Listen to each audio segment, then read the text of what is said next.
Hello, Coolman229 here with another Topic of the Week video. This week I'll be discussing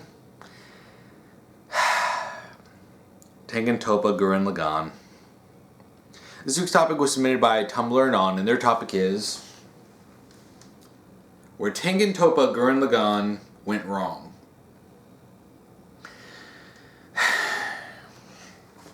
Before I go into specifically where it went wrong, I need to discuss what it was doing right, and why I honestly kind of fell in love with the show almost immediately. One of the problems I see with a lot of mecha mecha anime, is that some of them get, overly serious or too dark.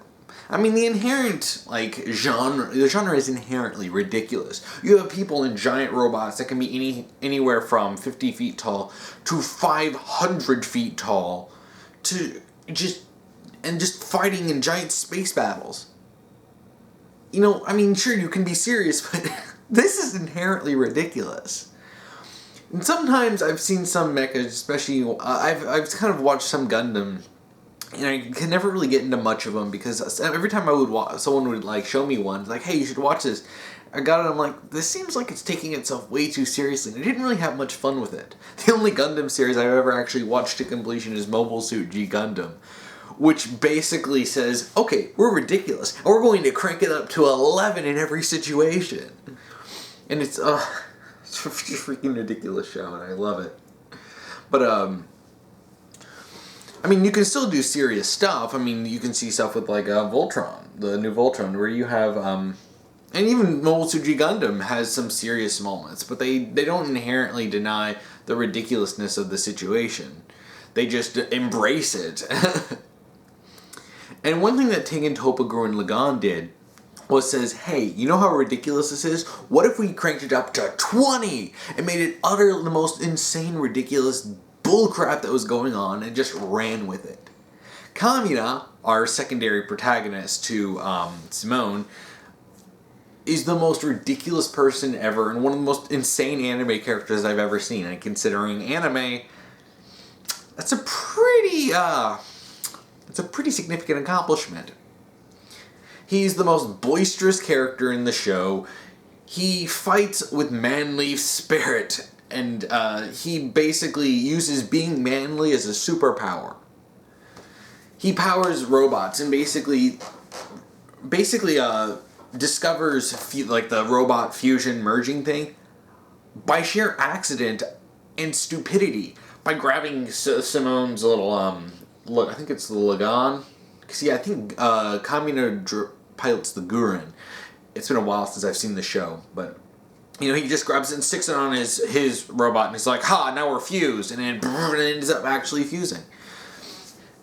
It does have some serious elements to it that sort of balance out the total goofiness, where it's not a straight-up comedy series. Well, it has a lot of goofy stuff in it. You have some serious stuff. You see, it's very much like a post-apocalyptic world, and a lot of the people are living in these underground, cities, sort of. And some of them, the one where they meet that one that had that super, cult, and you find out that they only can keep a population of 50, and they send out people when they reach their limits to, basically die, but that one guy had lied and made it part of a religion so that people would, willingly do it. Some pretty dark stuff and some really morally gray situations, but it's balanced out by the insane goofiness of it. And first, I honestly have to say, I never particularly felt any strong whiplash when it came to that.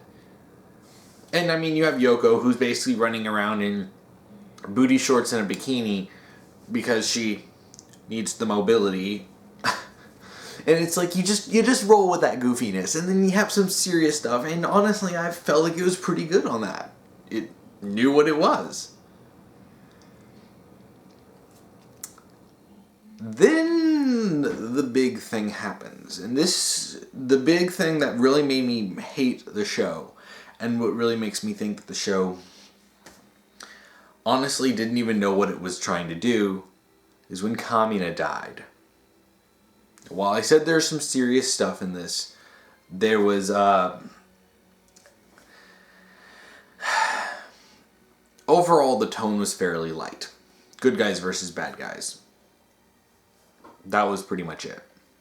The good guys are going to do something. They band together, and through the power of friendship and determination, they save the day. That's basically what they did. And that's the tone that the show was going for. Occasionally showing something a little darker that fleshed out the world a little bit and showed that there are some pretty dark things going on here and that this is why they need to save the world. And that's cool. I mean, even Avatar The Last Airbender has some dark, really dark stuff, but also maintains a fairly light tone overall, while still keeping some of the serious stuff that really showed this is why we need to save the world. So, but Kamina's death isn't like that. And I've seen a lot of people praise Kamina's death as, oh, so brilliant, an utter deconstruction of the genre, which I'm going to slap someone. I'm going to slap anyone who says deconstruction without knowing what a deconstruction is. And I'll only talk a little bit about deconstruction in this video, but part of me wants to make another video about why so many people don't understand what a deconstruction is and what reconstruction is. A lot of people have claimed that Tengen Toppa Gurren Lagann is actually just a meta perspective on the mecha genre, which, if you're not handling meta narratives very carefully, you end up with crap. Because if you're focusing on the meta aspects and nothing about the narrative, your meta narrative fails. Because supposedly, the beginning part is, this is about the old mecha genre anime, and this is how it's just a reflection of the history of mecha. So it's goofy at first, and then it gets super dark and serious, and everything you know is dead. And then it calms down, and we get into the 90s period. Like, no, stop. That doesn't matter. It doesn't matter. Even if this was the intention, which intention of the author doesn't negate any criticism. Even if this was the intention, it fails. Because it has to break its own world rules in order to kill Kamina. Because basically, Kamina is next to untouchable. And it's hilariously so. This guy is a complete idiot. In all honesty, Kamina's an idiot. He runs into battles headfirst without any real strategy. And just starts punching people and wins. And it's funny, because this shouldn't work. And it's funny to see him do this stuff. And on top of that, he's such an entertaining character that, well, of course it's fun to watch him beat up all these idiots and these arrogant beastmen. And I have said before, and I said this when I was going into the show, I mean, I actually didn't say it. I said it after Kamina died, but one thing that I felt is very true is that Kamina is the lifeblood of the show. And so there's some characters that really kind of bring out something great in a series. Sergeant Johnson is basically this for Halo, and while Cortana and Master Chief and other characters are great, Sergeant Johnson, especially Halo 2 and 3, really makes the game. And, you know, his insanity and his one-liners are extremely entertaining, and it would not be the same series without him. And you can tell that with Halo 4, since he died in Halo 3 and they didn't bother bringing him back, that this is why the games feel so, one of the many reasons the games feel so lifeless. But Kamina was basically like that for Tengen Toppa Gurren Lagann. I'll just be calling it Gurren Lagann from here on, because that's what most people call it. One of the reasons that he was so fun is because he drove the plot. Simone, the main character, was a bit more passive, a bit more hesitant. He was the younger guy. Kamina was like an older brother to him. They weren't actually related, but they had this very strong brotherly bond. And I love seeing those in anime and stuff, or just in stories in general. It's like they're not really like just a brotherly bond, whether they're brothers by blood or just brothers by friendship. It's like, it's great to see those close, like, sibling relationships. And then they kill him off. And of course, the plot stalls. We have, I don't know if it's 1 or 2 episodes of Simone being depressed. Like, oh yeah, you just killed his best friend and brother off. And his, who's borderline his mentor, who was also the guy who basically helped him, you know, push forward. And a lot of people have said that this needed to happen, because if not, Simone couldn't develop. He would always be in Kamina's shadow. And no. This isn't... If Kamina stayed alive, that doesn't negate that Simone could have been developed. Because Kamina never did stuff to put Simone down. He never did stuff to make him in his shadow. He was just big and boisterous and the leader. That's just what his personality was. And he helped Simone and did everything in his power to help him out. If someone says that there could not have been any development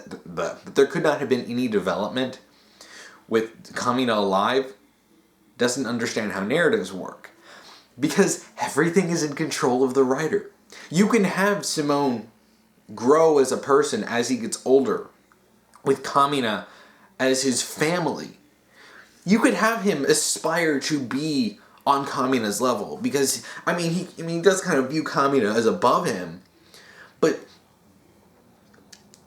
you can have him grow as a character and still not kill off his only family. You don't need to destroy Simone's character just to make him develop. And on top of that, by the end of the series, they basically turn him into Kamina 2.0. So what's really the point? And honestly, I never even finished the series because I got so fed up with it. I watched the first half, the stupid recap episode. I even watched that. Then I watched the next episode after the time skip, because the show is split up into two parts. You have the original, section, which is basically before Kamina dies and after Kamina dies, which I could say are the Kamina sections and the Nia section. And then you have the second part, which is basically like, hey, what if everything that could go wrong did go wrong and everything got stupid? After humanity in 7 years' time managed to almost completely rebuild and make millions of people, yeah, it's unbelievable. And then it's like, all right, by the way, bad things are going to happen now. It was dumb. And honestly, once I saw an evil Nia, which I haven't even gotten to Nia yet, but once I saw an evil version of her show up, I was like, nope, I'm done. I can't do this. I know where this is going. It's going to be stupid. And I finally honed senses when it comes to that. Because I can generally tell when something stupid happens, I can generally tell if this is going to be a thing or not. Because I've been disappointed so many times, and I'm just not going to sit there and let this bullcrap happen, and I'm not going to stick it out with a series that is completely and totally untrustworthy. And I actually went to a friend of mine. I'm just like, hey, dude, just tell me what happens. I really don't care. Like, I'm normally extremely sensitive about spoilers. So when I tell someone, just tell me what happened, I've reached a level of apathy that I shouldn't be at. Anyway, with Kamina's death, and it's really stupid. Is that the whole episode where Kamina dies is the dumbest part. It's basically the ultimate sign of the downfall of the series, because Kamina and Yoko had this sort of will they or won't they, some unresolved sexual tension. But of course, him and her had this thing, like they were sort of, they're, similar ages. They're sort of, the main members of their team. And, they obviously worked really well together. And also, Simone had a crush on her. Understandable. She's gorgeous. She's sexy. And she's similar to his age, and despite him being itty bitty, he's just a couple years younger than Kamina, because anime. So, which is understandable that there would be a love triangle, that, Simone, the sheltered, sort of nervous and shy kid, would find this beautiful woman who's his age, very attractive. Fortunately for him, she wanted to hook up with Kamina. And right before they had this big battle that they were leading up to, they would take over this giant, warship, and would base this mobile, warship, and would have a base of operations. It was, supposed to be, it was one of the biggest, it was, the first major battle. Instead of smaller battles with, generals or individual beastmen, or that one guy who had that massive rivalry with Kamina. Can't remember what his name is, the guy who ended up becoming immortal. But, it was one of this huge moment. It was everything was kind of building up to them taking it over, and it was really exciting. And in this build-up, you have Yoko and Kamina admitting their feelings to each other and kissing. It was a very sweet moment, but unfortunately, Simone saw this. And what was his reaction? He couldn't activate the spiral energy to take over the ship. So during this big battle, they were supposed to use Simone's Lagann. He has a little head thing, and just basically drill into the ship and then essentially use his power to override the ship and put it under their control. A really clever strategy. So while everyone else was fighting and distracting everyone, he'd go in there, boom, take over the ship. And once they took over the ship, they basically won. So during this battle, he basically can't do it since he's so upset over Yoko and Kamina hooking up, which, I mean, is understandable. I understand that. In fact, that's not even a part that bothers me. I'm totally fine with him having these issues. Excuse me, it makes him human. And honestly, I can sympathize with Simone in that. It's that, hey, you like a girl, but she ends up getting with someone else. It's even if that guy is basically your best friend. It's like, it can be upsetting, especially if I think he's like 14. I mean, sure, yeah, a sheltered 14-year-old boy meets a girl who basically falls in love with her because she's so beautiful. Yeah, I mean, okay, it's understandable. I know that's understandable. And then Kamina, being Kamina, knows exactly how to snap him out of this. He doesn't know exactly what's going on, but because I don't believe, Simone didn't talk to him about this. So he's on the ship. He gets out, he jumps out of his mech, runs over to Simone. He opens up the cockpit and just decks him and says, "You're gonna do this because you're awesome, and you're gonna do this because I believe in you, because I don't believe in yourself, believe in the Kamina that believes in you." And then of course it snaps him out of it, and he goes like, "Wah!" and they do it, and then Kamina goes back to his ship, goes back to his mech, and he sits in it.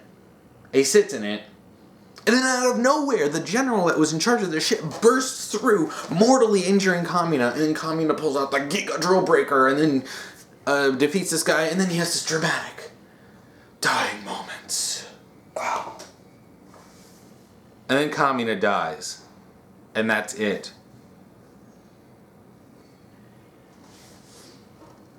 You see, a lot of people think that shocking your audience is good writing. If you're shocking your audience for the sake of shocking them, you're bad. That's bad writing. You see, a shocking moment should make sense within the series.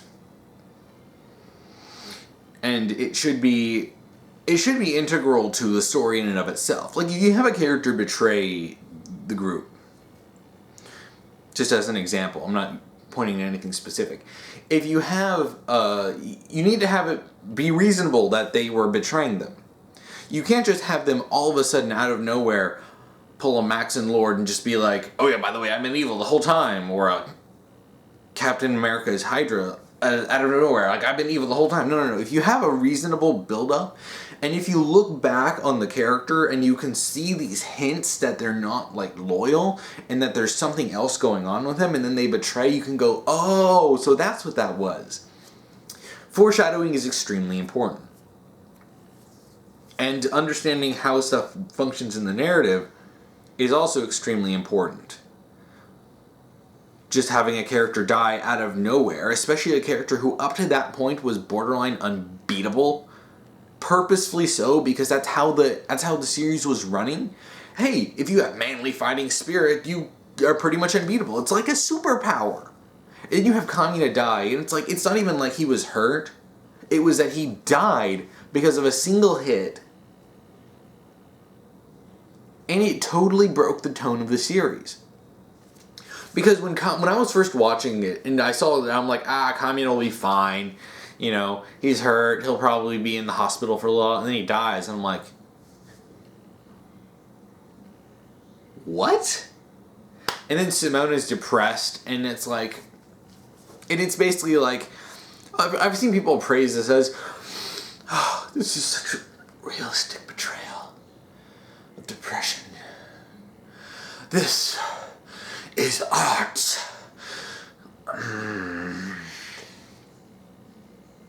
Breaking the entire tone of a series, of a show.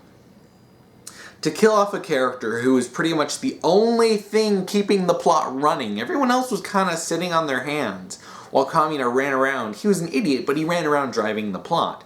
So you can tell the next episode with Kamina dead, the plot stalls. You can almost see the writers are like, holy crap, what do we do now?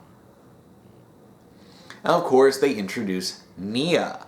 Nia is the only reason I kept watching the show, because if it went like 3 episodes of just, more crap, and there was nothing else to come back to replace Kamina, I would have quit the show right then and there and just said, just tell me what happens, because I don't care anymore. Because when they're basically killing off the only character that is truly, absolutely necessary to... So if they killed Simone, it wouldn't have even been that big of a deal. If they killed Yoko, it wouldn't be that big of a deal. Pretty much anyone else, it wouldn't be that big of a deal. But Kamina, I am very adamant that Kamina was very important to the show. And on top of... I wouldn't say you should kill off anyone, but he's the one who, if you killing him off, basically... It's like if you're driving a car and all the wheels just flew off and you're like, boosh, and you're just laying there in the actual car with no wheels. That's basically what happened after Kamina died. And the only reason that I kept watching was because of Nia. Nia was a fun character. She was adorable. A princess who was basically just discarded and left to die, and then Simone finds her. And they end up having, and she's basically like Simone's age, and she and Simone ended up having sort of a budding romance. Aww. Too bad Kamina is dead. But Nia and Simone's relationship was great, and Nia herself is arguably another character who can be considered extremely important to the series, which is why she's killed off at the end of the series just to be edgy. Yeah, that's the reason I never touched the show again. I asked my buddy what happened. I'm like, well, what happens in the series? Nia is erased from existence. Oh yeah, and Kitan dies. Well, I know not to finish it. And what really blows my mind is that after Kamina dies, a lot of the stuff with Nia is great. And it angers me that Kamina and Nia didn't even share any bit of screen time together, because he was killed off right before she shows up.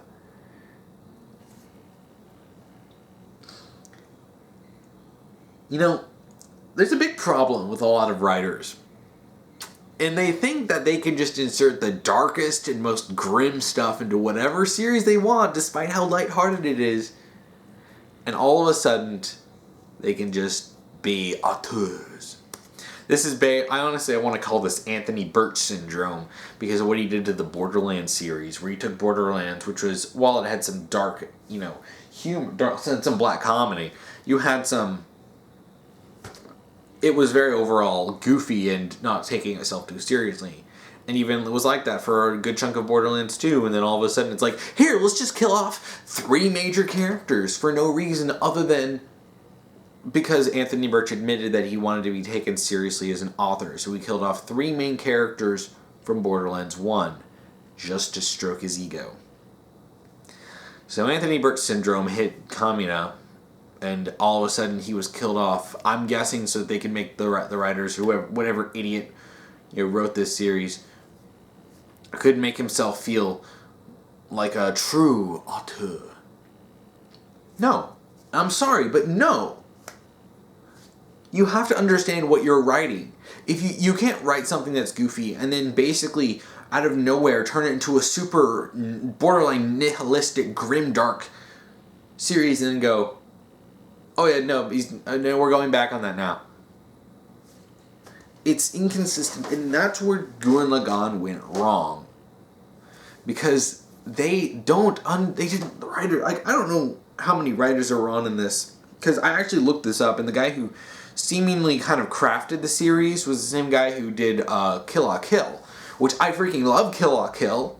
Kill la Kill is amazing, and it's basically everything that Gurren Lagann should have been. While having serious moments, it's totally goofy the entire way through. Well, not totally goofy, but it has that goofy tone. And even when something serious, big plot revelations are happening, it still doesn't take itself that seriously. And from what I can tell, he basically started writing the series and then just handed it off to... And then Gainax took it from there. And if I've learned anything from Gainax, you shouldn't trust them with writing. Good gosh. I mean, maybe you just get all the writers and go, congratulations, congratulations, congratulations! Gurren Lagann is supposed to be totally insane. And if it kept the same tone that Kill la Kill had, it would have been a fantastic anime. I would have adored Gurren Lagann. I mean, seriously, and even then, you don't really even need to do a whole lot. Because if you chop off that stupid second arc, that stupid second half of the show, you just have it be defeating the Spiral King. I think it was the Spiral King. Yeah, he is dad. But you have Kamina doesn't die, Nia still comes in, and all together they ended up defeating the Spiral King and saving the world. You got all that stupid, trying to foreshadow the next, half. And honestly, you'd have a pretty solid series. I mean, you could have another, second half which takes place after a time skip, and I would really like that, honestly, if handled properly. But it wasn't handled properly, and it's depressing, honestly. It really is depressing, because I got so into this series, and it burned me bad. Like, why do so many writers feel the need to just destroy what they're creating just to inflate their egos? Sometimes you're just not writing a super dark and grim series. It's like you're a better writer if you write within the necessary confines of the story, and not to totally altering it to fit your own personal wants, to warp the story in order to kill off someone who shouldn't be killed off and is a primary character of the show, just to make yourself feel like you're more important. And that's really what this feels like. The second half of the series I wouldn't even consider bothering with. Honestly. Because every time I hear more about it, it just pisses me off more. And the fact that they tried to hook up Kitan with Yoko and then killed Kitan off too. And I'm sorry, I'm sick and tired of this stupid trope where you have two characters who are gonna hook up, or they're about to hook up, or they do hook up, or it's implied that they're going to hook up afterwards, and then you kill off one or both of them. It is just like, what? Just to try to crank up the emotional drama of the death? I'm sorry, but that's not how it works. I mean, geez. I remember, Person of Interest did this, where you had, Reese all of a sudden in Carter, like, he grabs her and they start making out, and she's just like, I love you, and he's like, I love you, and you're just like, during the whole in-game storyline, which is overall pretty good. And you're just like, what? It wasn't even hinted at. And then all of a sudden she's killed off in the last 2 minutes of the final part for no reason other than her actress wanted to leave the show, so they killed her off in the most random way possible. But they had them be in love so that Reese could be totally heartbroken. Like, they've been working together for a long time. He'd be heartbroken anyway. I'm sick and tired of this trope. It only works if you actually know what you're doing, and it's like... It's just a cheap way to try to drive emotional drama. And, I mean, honestly, even in good stories that do it, honestly, the only author I've ever actually seen handle this properly is writer Eric Nyland. It surprisingly didn't bother me as much, except for one instance, but this isn't about the Halo books. But even then, I do feel like it can be unnecessary. But when you do it, but the Halo books, especially the Halo series, can be pretty dark. The Halo books especially is about humanity fighting a totally losing war that they have no chance of winning. So obviously the books can be pretty dark. And people die. But when you have something like Gurren Lagann, and it's goofy, it's over the top, it's ridiculous, it doesn't take itself too seriously, except for the occasional moments where they bring in something, a plot element, that helps flesh out the world, you just can't do something so grimdark as killing off characters, especially after you hook up what is a fan popular pairing. Kamina and Yoko were fantastic, and I loved them, and I shipped them. And then it's like, look, we made you emotional because we manipulated you by killing off your favorite character.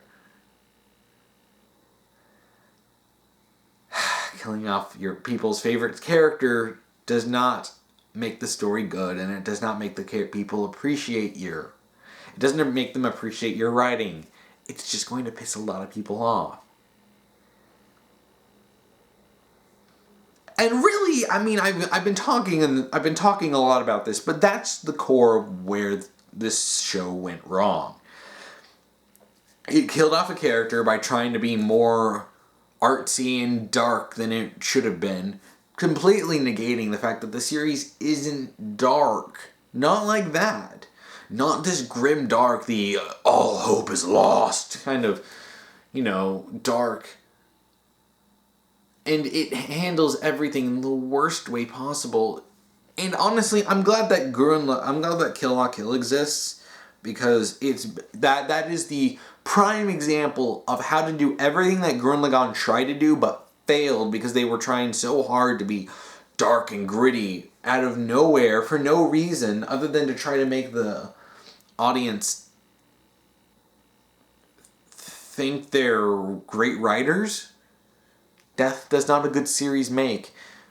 And honestly, I've said this before, is that the sign of a good writer is that you basically put the stipulation that they are not allowed to kill off a single character, at least a good character.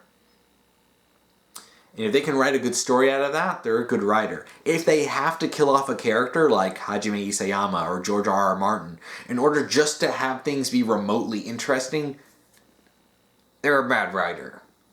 But really, that's it. It's Gurren Lagann forgot what it was. The writers tried to warp it into something it wasn't, and it lost focus on what exactly the series was and what it was trying to do. And honestly, it suffers for it, and I can't go back and look on even the parts that I like, just because it's so tainted by that grim darkness that shouldn't have even been there in the first place. Well, that's about it for this week. If you want to watch... No, wait. I forgot. I can't do annotations anymore. If you wanted to submit a topic, if you're on YouTube, you can simply comment below. And if you're on Tumblr, you can just send me an ask and remember to put topic, and then whatever topic you want me to talk about. Just make sure to follow the rules I'll be posting below in both Tumblr and YouTube. If you want to watch last week's topic video, you can check that out here. If you want to watch next week's topic video, you can check that out here. And thank you for watching.